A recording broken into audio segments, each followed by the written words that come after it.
Bien,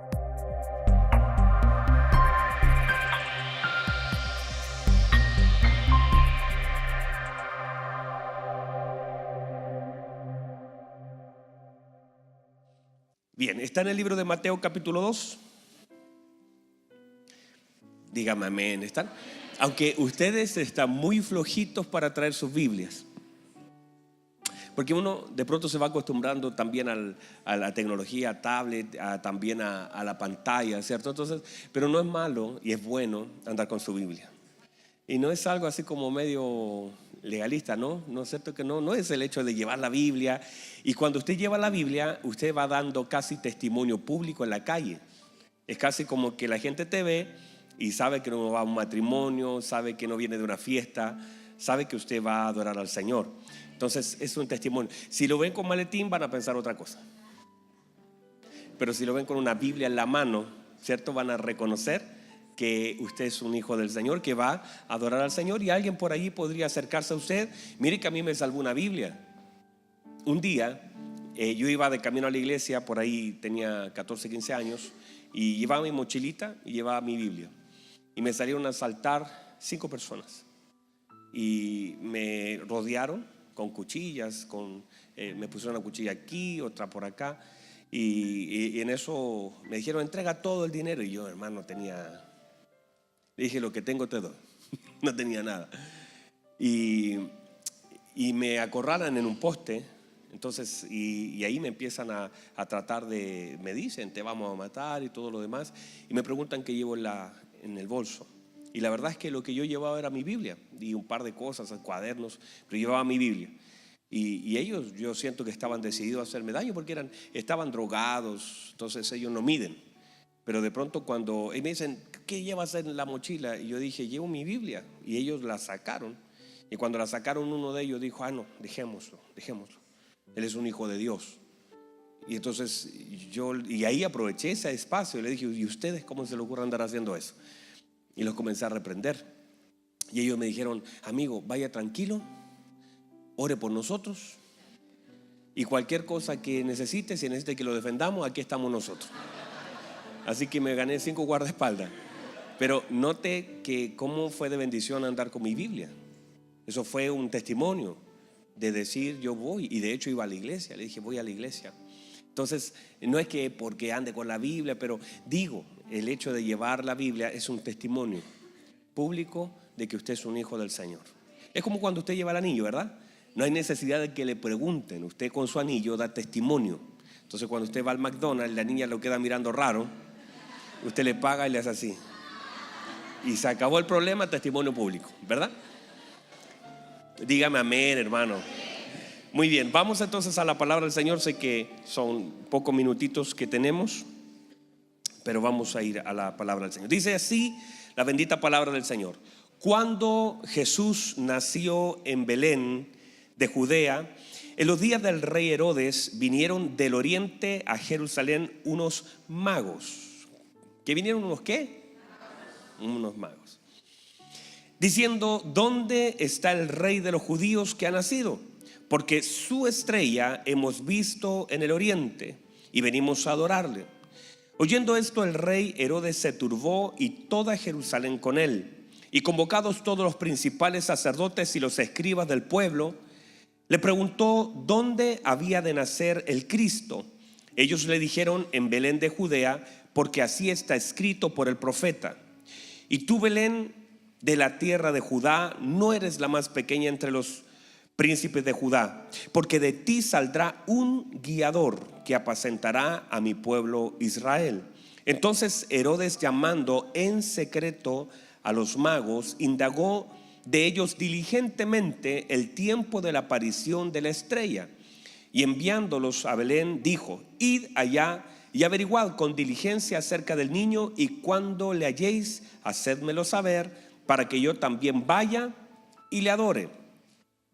Ellos entonces, oído al rey, se fueron, y aquí que la estrella que habían visto en el oriente iba delante de ellos, hasta que llegando se detuvo. ¿Qué le pasó a la estrella?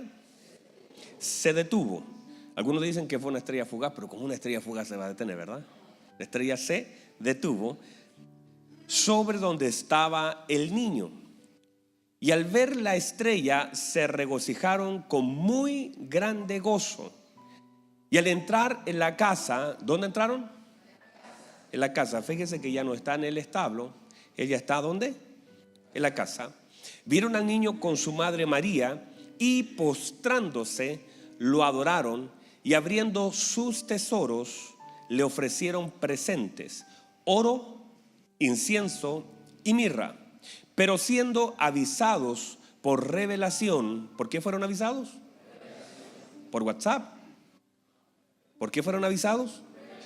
Por revelación, en sueños, que no volviesen a Herodes, regresaron a su tierra por otro camino. Muy bien, tome asiento, por favor. Déjeme tratar de en unos minutitos hacer un pequeño resumen de esto, de lo que hemos leído.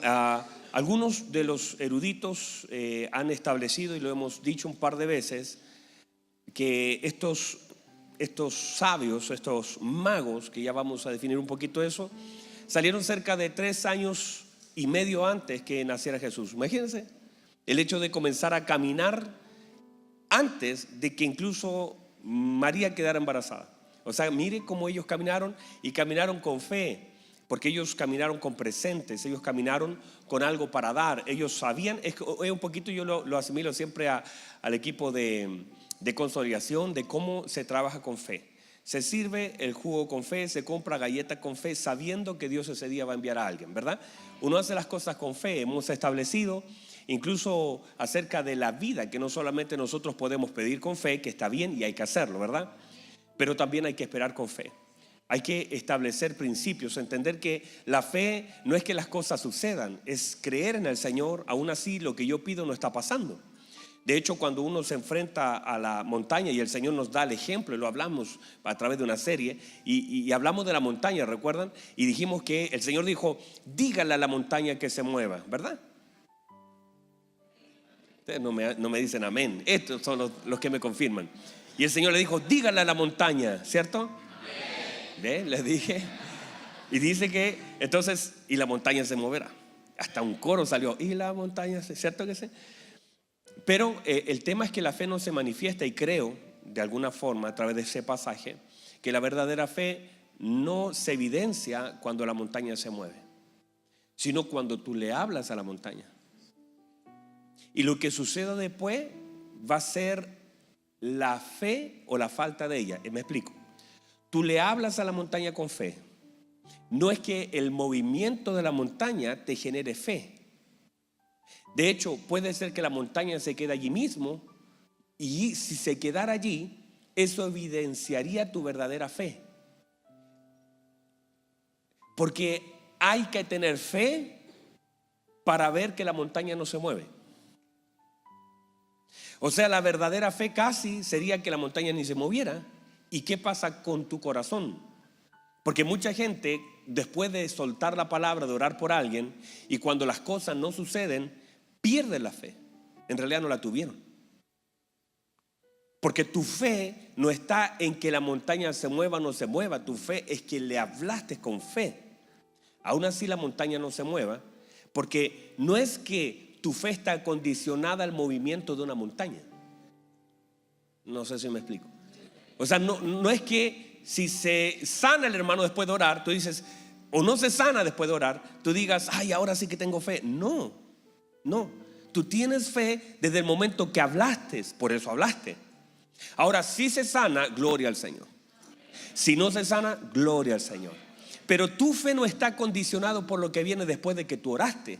Tu fe está antes de la oración. Porque hay gente que incluso después de que suceden las cosas, ahí como que dicen: uy, wow, ahora sé que tengo fe, porque vio algo que sucedió después de que oró.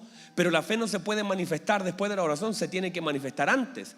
Y tu fe, verdadera fe, no es para asombrarte después que las cosas suceden. Es para seguir confiando, creyendo, a pesar incluso que las cosas no sucedan. Porque cualquiera que vea una montaña moverse después de que se mueva, uno dice: wow, uno tiene fe. El tema es que la fe se prueba antes que la montaña se mueva, y aunque la montaña no se mueva. Entonces mucha gente viene y después media frustrada y dice que perdí la fe. ¿Por qué? No se movió. Entonces no es que oraste sin fe. Porque tu fe no es que haga que las cosas se muevan o no.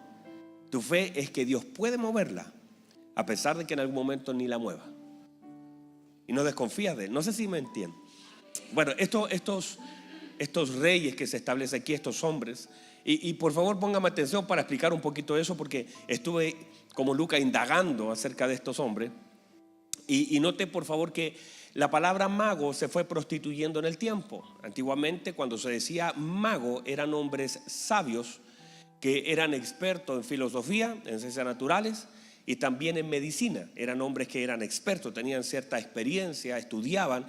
En lo que era Persia, en el imperio Persia, estos hombres eran muy similares a lo que eran los levitas y sacerdotes de Israel. Entonces eran hombres muy preparados, eran hombres consagrados. De hecho no se levantaba ningún sacrificio si no se hacía con uno de estos magos, que en ese tiempo eran personas que se consagraban para el uso, para el Señor y todo. Entonces nosotros después en el tiempo fuimos viendo que esta palabra se fue corrompiendo, a tal grado que ahora un mago, cuando usted habla de mago, habla de un charlatán. De hecho, ya han hecho, Lucas explica de Simón el mago, por ejemplo, que era un charlatán, que era un hombre que quería dinero, era un hombre falso, era un hechicero, que ya después se fue corrompiendo. Pero cuando se habla inicialmente de estos hombres, fíjense que ellos tienen conexión con el Señor. Ellos están siguiendo algo, conectan con el Señor, ellos tienen revelación. O sea, es personas que van a adorar al Señor. Entonces no son personas que eran malas, eran crueles, eran unos sinvergüenzas. Son personas que vienen a adorar. Por eso se le llaman en algunas versiones los hombres sabios, porque ellos operaban en sabiduría y de hecho ellos eran intérpretes de sueños. Por ello ellos conectan mucho con los sueños. Ahora, hay sueños, ¿cierto? Y entendemos que son sueños porque usted comió mucho. Hay gente que me llama a la 1 de la mañana y me dice: pastor, tuve un sueño. Y yo digo: hermano, ¿qué comió? Y hay otros sueños que son dados por el Señor, y la Biblia le dice a través de Moisés, Dios le habla a Moisés y le dice: a mis siervos y siervas me revelaré por medio de sueños. Hay sueños que son muy del Señor, que permanecen en el tiempo y que tienen un sentido espiritual profundo. Y hay otros que son de nosotros, que vimos la última película, la saga de Superman, y ahí, ¿cierto, hermano? Y por eso la gente de pronto sueña, que son imágenes. De hecho, usted para poder soñar también necesita imágenes.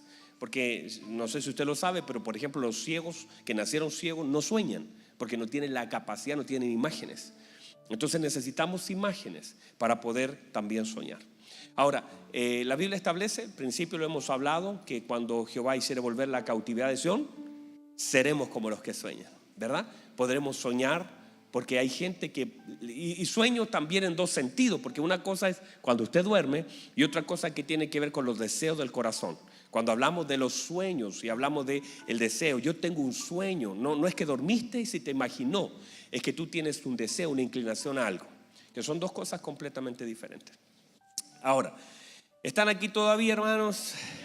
Entonces, ahora una de las cosas importantes también es que ellos conectaron con algunas cosas que para nosotros a veces son incluso un poquito de rechazo. Ellos conectaron con una estrella y dicen, y la estrella, porque antiguamente se creía que cada uno nacía bajo una estrella. Y note por favor que cada uno de nosotros, así como se distorsionó, porque muchas cosas que fueron hechas por Dios, las estrellas fueron hechas por Dios. Las estrellas, el sol, el firmamento, la luna fueron creadas por nuestro Señor, no son del enemigo. Pero claro, la astrología y todo este tema del horóscopo, pero todas esas cosas son una distorsión de algo hermoso que el Señor creó. La Biblia dice de las estrellas y se dan espacios para hablar de ellas, y la Biblia dice que Dios llama a cada una por su nombre. La Biblia dice en el Salmo 19, dice: los cielos cuentan la gloria de Dios. ¿Qué hacen los cielos? Dice que los cielos cuentan la gloria de Dios, y el firmamento anuncia la obra de sus manos. La Biblia enseña en el libro de Génesis capítulo 1 que el Señor hizo las estrellas y las dejó como señal sobre las estaciones. Por lo tanto, en sí las estrellas, la Biblia habla de la estrella de Jacob, la Biblia habla de que José tuvo sueños con estrellas, con luna, el sol y todo eso. La Biblia habla del lucero de la mañana. O sea, la Biblia habla de en muchos pasajes acerca de eso. En Apocalipsis habla mucho acerca de las estrellas. Por supuesto, hay un estudio serio, profundo. Hay mucho que ver de eso con el Señor. Pero ¿qué hace el mundo? ¿Qué hace el infierno? Intenta distorsionar todo lo que es sagrado. Todo lo sagrado trata de distorsionarlo para volverlo impuro. El área sexual, por ejemplo, por supuesto, es impuro fuera del matrimonio. En el matrimonio es sagrado. Hay cosas que se distorsionan por causa del pecado. Pero hay cosas que el Señor ha creado que son una bendición. Y muchas veces nosotros miramos el lado malo sin mirar todo lo bueno que el Señor ha creado. Hay cosas que son hermosísimas. Un día una persona me dijo: yo no tengo amigos porque los amigos no son de Dios. Y empezó a pasarme incluso pasajes bíblicos de traición, de cosas. Claro, porque hay una distorsión de algunos conceptos, pero no quiere decir necesariamente que eso sea malo, sino que el hombre al meter la mano lo distorsiona. Pero todo lo que nosotros vemos de lo que el Señor ha creado, todas las cosas son buenas cuando se toman en pureza. ¿Verdad que sí? Hoy día nosotros incluso vemos la amistad, el ósculo santo. Hay lugares donde ya se ve mal, se ve feo, que un hombre dé un beso en la mejilla, otro, yo lo agarro a beso a ustedes. ¿Verdad, Michael? ¿Verdad, Gerson? Yo los saludo, les doy un beso. Porque la Biblia enseña a que debemos tratarnos con pureza.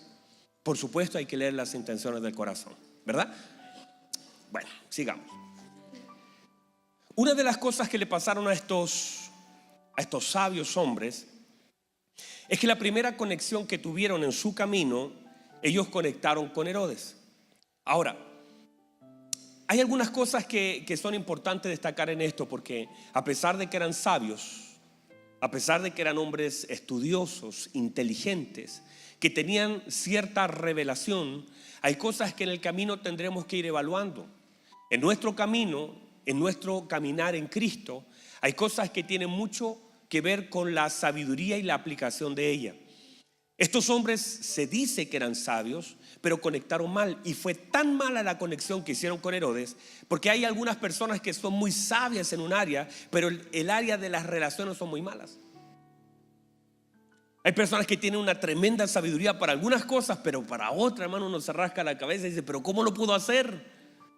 ¿Verdad? Personas que en sus empresas son tremendos, pero en sus relaciones con sus pares son malísimos. Personas que les va excelente en su trabajo, pero le da pésimo en su casa. Maestros que construyen casas grandes, pero hogares pequeños. Personas que son buenísimos en matemática, en física, en todas las áreas, pero en cuanto al cumplimiento de la palabra son pésimos. Personas que no tienen habilidades. Estos hombres, yo lo veo así. Fíjese que fue tan mala la conexión que solamente por haber conectado con Herodes, el capítulo siguiente de Mateo habla de la matanza de los niños. ¿Sabe por qué? Herodes no tenía forma de conectar con ellos, de saber que algo iba a pasar, pero ellos, la Biblia dice que declararon todo, soltaron todo. Y a veces nosotros ponemos palabras importantes en los oídos equivocados. Y a veces cuando tú pones las palabras importantes en los oídos equivocados, a veces alguien más paga la consecuencia de eso. Debemos cuidar lo que decimos y debemos cuidar a quién se lo decimos. Y a veces somos, como digo, buenísimos en algunas áreas, pero en otras áreas carecemos de sabiduría. Ellos conectaron y la Biblia dice que le revelaron todo a una persona completamente equivocada. Aunque si uno podría decir: pero mire, él los conectó también con Belén, y puede ser una conexión, pero era tan mala la conexión que el Señor le dijo: no vuelvan a pasar por ahí por Herodes. Hay relaciones, y en la medida que nosotros vamos caminando, hay cosas en la medida de nuestro camino que vamos a tener que cortar relaciones con personas que pueden distorsionar, que pueden hacer daño. Y eso es sabiduría. Hay muchas cosas que por revelación usted ya no debería hacer. Y por madurez, y en la medida que nosotros vamos creciendo en madurez, en estatura, en la medida que vamos creciendo, uno comienza a romper menos incluso las relaciones. Uno, cuando usted ve que los niños rompen rápido relaciones, se recuperan rapidito. Usted los ve pelear a combo los niños, quitarse los juguetes para ir para acá, pero a los 2 minutos ya están volviendo a jugar. Pero ellos son rápidos para romper relaciones. Eso también pasa mucho en la inmadurez de un hijo del Señor. Pero a la medida que vas creciendo, que vas entrando en madurez, ya no rompes tanto relaciones. Hay gente que dice, bueno, a mí qué me importa que se enoje conmigo. Eso lo dices cuando eres inmaduro. Pero cuando tú tienes una madurez, a ti sí te importa el corazón de tu hermano. Y la madurez hace que tú intentes, incluso perdiendo, guardar el corazón del otro. En la inmadurez tú quieres ganar todas las batallas. En la madurez prefieres perder, pero mantener una relación. ¿No ve que cuando una mujer entra en estado de madurez, un hombre, digo mujer o hombre, entra en un estado de madurez, ya no anda todo el día hablando de separación, divorcio, nos vamos a ir de casa, eso no se habla. Una persona inmadura, lo primero que dice, nos vamos a separar, inmadurez. Hablan cosas que no están en el vocabulario de la Escritura. Dicen cosas que no están en el pensamiento de Dios, pero su inmadurez le hace hablar. Hay gente que dice, no, pastor, mire, yo me enojo, pero me dura 5 minutos. Sí, a ti te dura 5 minutos, pero a la otra persona le dura años el sanarse de ese dolor. Hay gente que dice, no, pastor, yo me enojo y en 5 minutos se me pasa. A ti se te pasa. Pero al que escuchó, lo dejaste herido por meses. Lo dejaste en el suelo.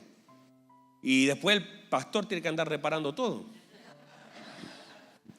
Hay personas que no miden el peso de sus palabras y entender que la vida y la muerte está en el poder de la lengua. Y no son capaces de medir el grado de daño que hacen.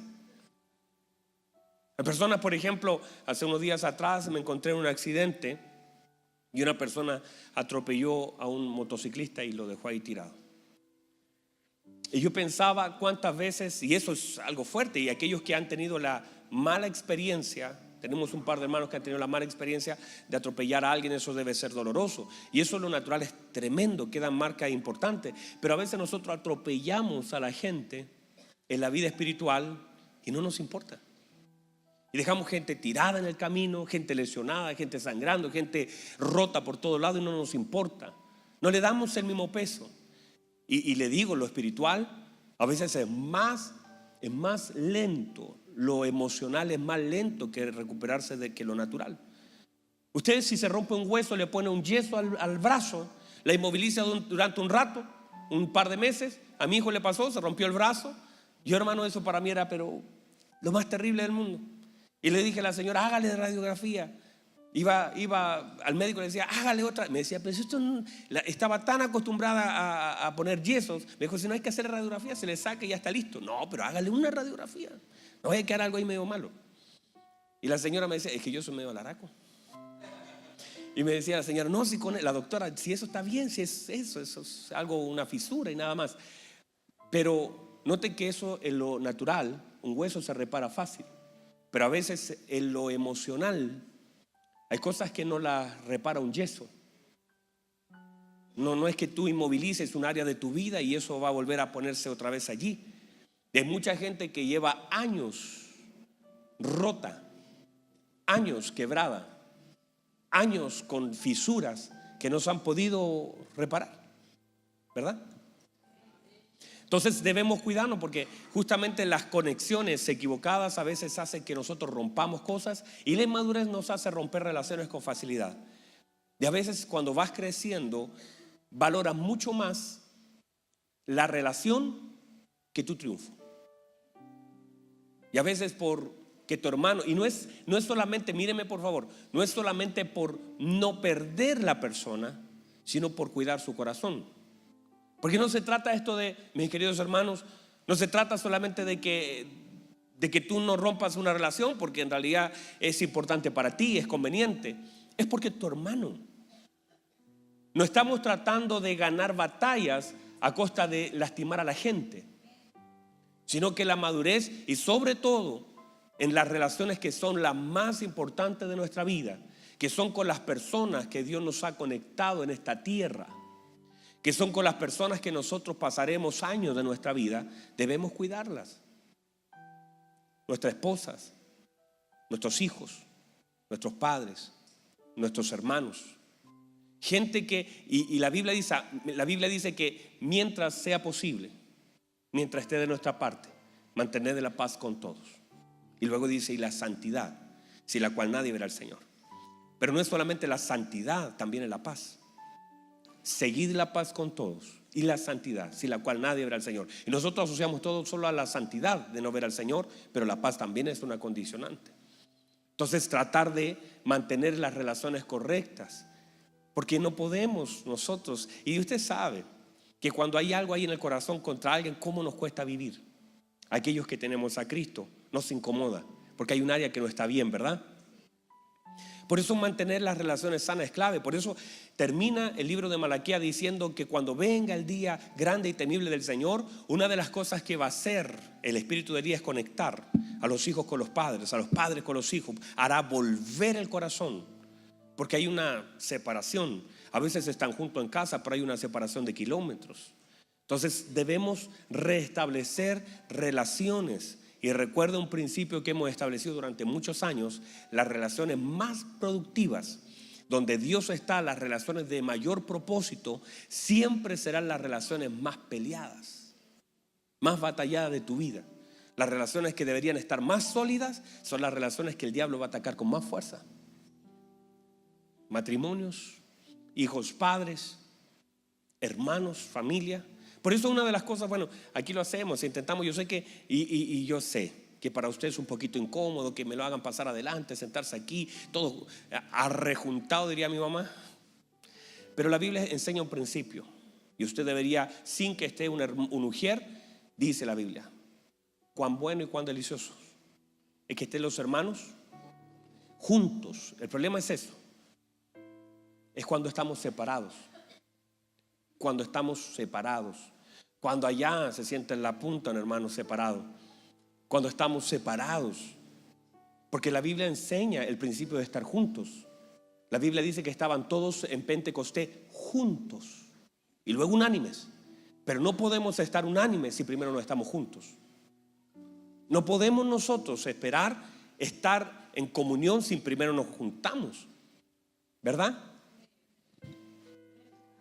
Entonces, por eso una de las cosas importantes es que aprendamos la importancia de que te sientes con alguien, de que no eres una persona aislada del cuerpo, que es importante que hasta para poder pegarte con alguien en esa silla.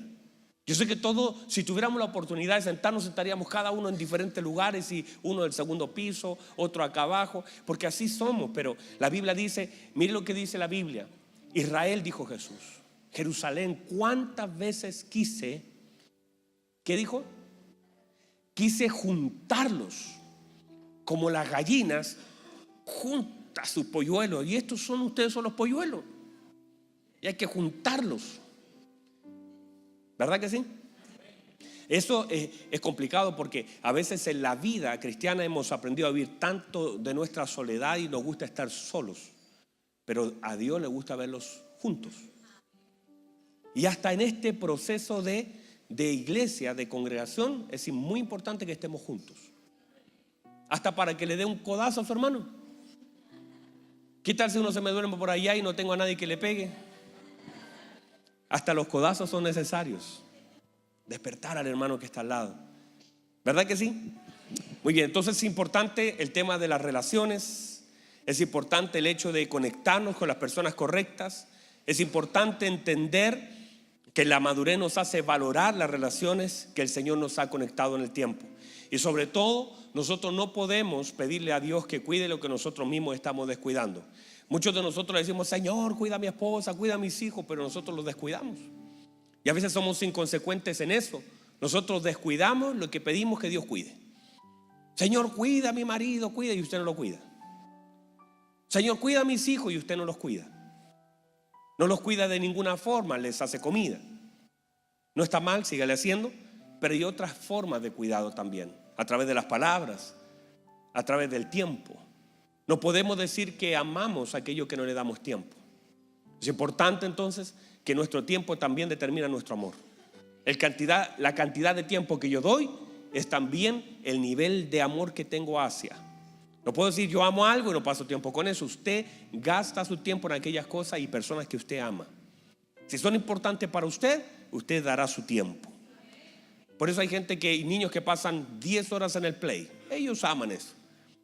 Porque a lo que le amo, le doy tiempo. Si usted dice, no, yo amo a mi papá, pero no lo llama ni 2 minutos. Yo amo a mis hijos, pero ni siquiera se sienta 5 minutos con ellos. Eso manifiesta el nivel de su amor. Pégale un codazo a su hermano, por favor. Entonces, de alguna forma, estos hombres sabios conectaron con el nacimiento del Señor. Habían ciertas luces acerca de dónde el Señor iba a nacer. Por supuesto, la Biblia ya había establecido, pero progresivamente, óigale, santo Dios, usted va a tener que escuchar el segundo mensaje porque sigo nomás, ¿verdad? Sigo nomás, ¿verdad? Muy bien. No, yo sigo, hermano. Usted sabe que yo soy bueno para predicar. Déjeme cerrar con un par de cosas. Hay día, ministro Gerson, y que vamos a establecer así, donde vamos a fluir en una atmósfera del Señor tan fuerte, de palabra y de revelación, que no vamos a parar reunión, sino que vamos a seguir predicando y adorando. Y que el tiempo no sea como un problema para nosotros, porque a veces se nos origina eso, para los que entran, los que salen, y los hermanos tendrán que retirarse en algún momento. Pero vamos a establecer que no nos vamos a regir porque se terminó el tiempo y tengo que entregar, o se paró y alguien tiene que dejar de cantar, sino que vamos a dejar fluir también. Yo creo que en lo futuro van a ser reuniones muy fluidas. Hoy día como que cerramos una, comenzamos la otra, pero yo creo que en los próximos meses, ministro, vamos a hacer la prueba de hacer una reunión extensa. Y la gente que se tenga que ir tendrá que despedirse, se irá, pero nosotros seguiremos en adoración. Creo que eso va a darle como un aire de adoración durante toda la mañana al Señor, y va a ser bien. Vamos a tener armadito ahí para recibir a los que se quieran ir, pero va a ser así. Mire la importancia, una de las cosas importantes de estas profecías que se fueron dando. Miqueas 5:2. Miqueas, hermano, Miqueas escribió 750 años aproximadamente antes de Cristo, que vendría y que el Salvador nacería en Belén. O sea, cómo el Señor profetizaba con tanta anticipación, y lo que había que hacer era indagar las escrituras, porque allí ya estaba toda la revelación de dónde nacería, cómo sería su nacimiento, quién lo tendría, dónde sería, cómo sería, cosas que son tan importantes que estaban ya ahí escritas, que el Señor de alguna forma, por alguna razón, las soltó para que la gente pudiera caminar en ella. Porque finalmente, mis queridos hermanos, déjenme decirle esto: todo se resume, y todos nosotros, ¿están aquí todavía? Todo se resume en esto. Mírenme por favor. Todo lo demás lo voy a hablar, que es hermoso. Lo que viene después, no se pierdan las predicaciones en vivo si se tienen que ir. Y si no, se esperan un rato, porque lo que viene es hermoso. Pero déjeme decirle esto: toda la humanidad se sostuvo en una promesa. Cuando incluso el hombre murió, no cayó, murió, lo que el Señor le dio al hombre como la esperanza de vida fue la promesa. Y la promesa sostuvo al hombre durante 4000 años. Cuando el hombre cayó, Dios le dio una promesa. Cuando el hombre murió, Dios le dio una promesa.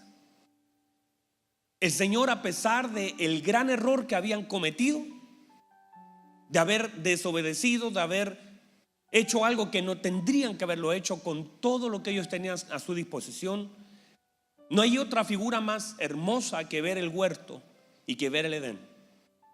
Dos personas, o quizá ya familias armadas, con la presencia de Dios en medio de ellos, con todas las cosas sin necesidad de nada. Eva no tenía mall para ir. Los hombres digan gracias, Señor. Eva no tenía zapatos que comprarse. Gracias, Señor, dijo ahí. Bien. Eva no tenía que pelear con el televisor, ni el Barcelona, ni el Real Madrid. No había problema en ellos. No tenían necesidad de nada externo. No había celular, no había nada. Ellos salían, tomaban de la fruta, comían de lo que estaba allí. La tierra le producía sin mayor esfuerzo. Tenían que sembrar, tenían que hacer algunas cosas, pero no había mayor problema. La presencia de Dios en medio de ellos. Ellos no tenían necesidad de nada. La tierra misma le producía, los animales respondían. La naturaleza estaba en armonía. Hoy la tierra gime por la manifestación de los hijos. En ese tiempo la tierra estaba tan alineada que era cosa impresionante. Y comían hasta saciarse. Los árboles daban sus frutos sin contaminación. Los ríos fluían limpiamente. No había enfermedad, no había desgaste, no había vergüenza. Y aún así, con todo lo que el Señor les dio, ellos fallaron. Con todo lo que el Señor les dio y el lugar, no había problema de terreno, no estaban peleando por tierra. La tierra estaba desocupada para ser poseída solamente por ellos. Con todo lo que el Señor le dio. Por eso a veces hay personas que dicen: Señor, si tú me das una casa, prometo servirte. Si tú me das una esposa, si tú me sanas. Y usted nota que después de la sanidad, después de la casa, después de eso, la gente igual le falla mucho al Señor. Le fallamos al Señor. Porque no importa cuánto nosotros le prometamos al Señor, no importa incluso cuánto recibamos del Señor, por naturaleza constantemente a veces estamos fallando. Y en medio de toda esa tragedia, porque fue una tragedia, lo que sucedió fue una tragedia gigantesca, cósmica. El cielo, la tierra, todo otra vez. Esa no fue solamente una buena comida, eso fue la tragedia más grande de la historia. Y en medio de toda esa desobediencia, de esa muerte, de esa desnudez, de ese pecado, de ese dolor provocado por el pecado, el Señor aparece en el huerto otra vez. Aún así el hombre estando muerto, aún así había desobedecido, aún así había dañado el corazón, había quebrantado la palabra. El Señor aún aparece en el huerto. Y aparece en el huerto. Y en medio del huerto, a pesar de la falla, y me recuerda tanto la paternidad, y lo asocio tanto a la paternidad. ¿No le pasa a usted que cuando su hijo le falla, a cuando su hijo le va mal en el colegio, cuando su hijo, a pesar de que todos sus esfuerzos, hay gente, y yo sé que hay personas que han pagado estudios costosos para que a su hijo les vaya bien, y usted le dice: su única responsabilidad es que estudie, y en su única responsabilidad a su hijo le va mal? Y no porque no tenga cabeza, es porque descuidado, porque no valora, y no se da cuenta. Aquí hay mamitas, y en todo lugar yo sé que hay mamitas y papitos que se han esforzado tanto, que son personas de oficio, obreros, que son, yo conozco amigos que trabajan en el camión de la basura, que trabajan en la construcción, que se van día afuera para poder llevar la comida y poder pagar los estudios a sus hijos, y aún así sus hijos no son capaces de dar su máximo esfuerzo, viendo el esfuerzo que sus padres hacen por ellos. Y aún con todo eso, cuando nosotros vemos esa, a ver, ¿cómo decirlo? No es maldad, pero ese descuido de parte de los hijos. Y a veces uno mismo, cuando uno le da una orden al hijo: no te subas ahí, no tomes eso, no hagas eso, y el hijo desobedece, y uno se enoja por causa de lo que el hijo hizo. La misericordia, la porción de Cristo en cada uno de nosotros nos hace, a pesar de que no deberíamos mandarlo a acostar sin un plato de comida. ¿Verdad que usted lo ha pensado? Dándole unas buenas nalgadas. ¿Verdad que usted lo ha pensado?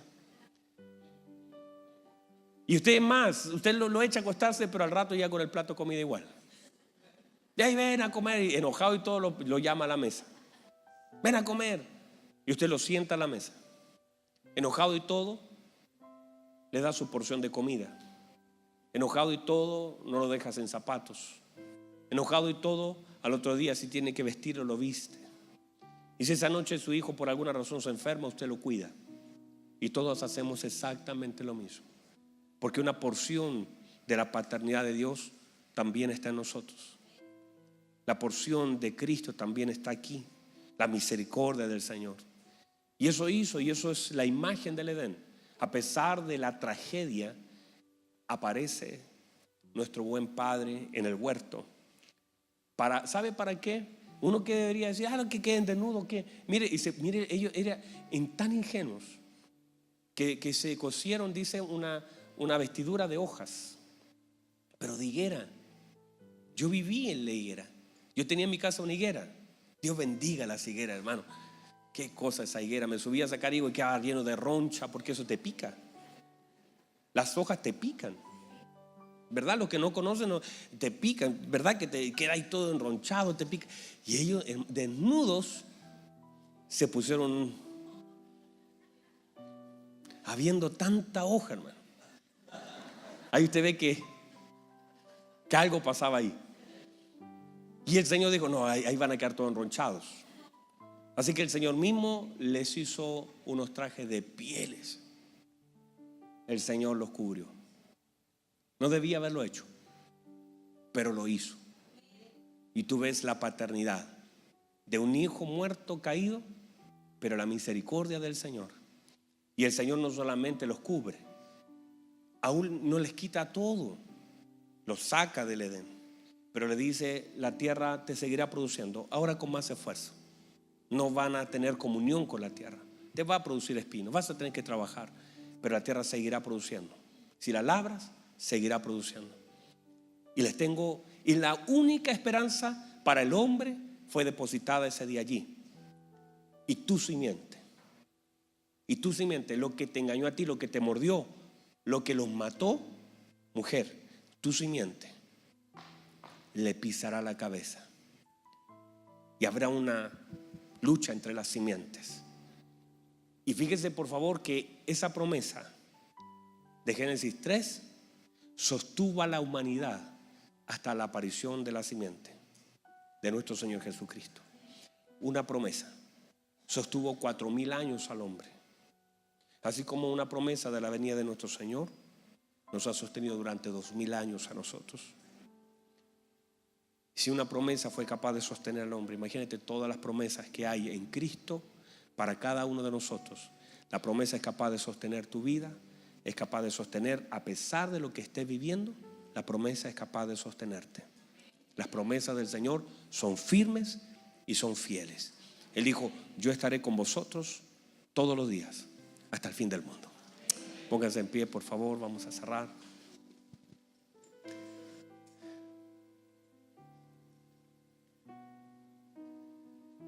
¿Puede recibir la palabra? ¿Puede recibir la palabra?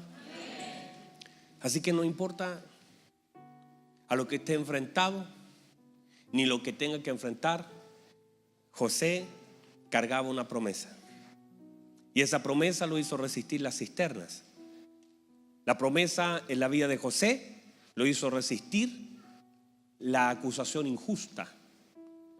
La promesa en la vida de José lo hizo soportar la traición de que la familia, sus hermanos quisieran matarlo y lo rechazaran. La promesa que estaba en el corazón de José lo hizo soportar el ser acusado injustamente y estar en la cárcel. Porque una promesa te puede hacer resistir lo que tengas que resistir por causa de lo que cargas. Lo que llevas por dentro sostiene a lo que tienes afuera. Entonces, mantén la promesa, las promesas. Si tú tienes ahí las promesas del Señor, la venida del Señor, yo estaré con vosotros, mayores cosas. Toda promesa que está guardada en ti, en sí, aunque tú crees que la guarda, ella es la que te guarda a ti. Hay gente que dice, yo guardo la promesa. No. Tú crees que tú la estás guardando, pero en realidad la promesa te está guardando a ti. Mis hermanos, guarden la palabra del Señor, la palabra del Señor, la palabra del Señor.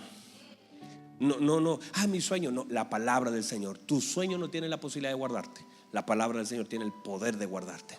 Guarden la palabra del Señor. Cierren sus ojitos, por favor, allí donde están. Dígale gracias, Jesús.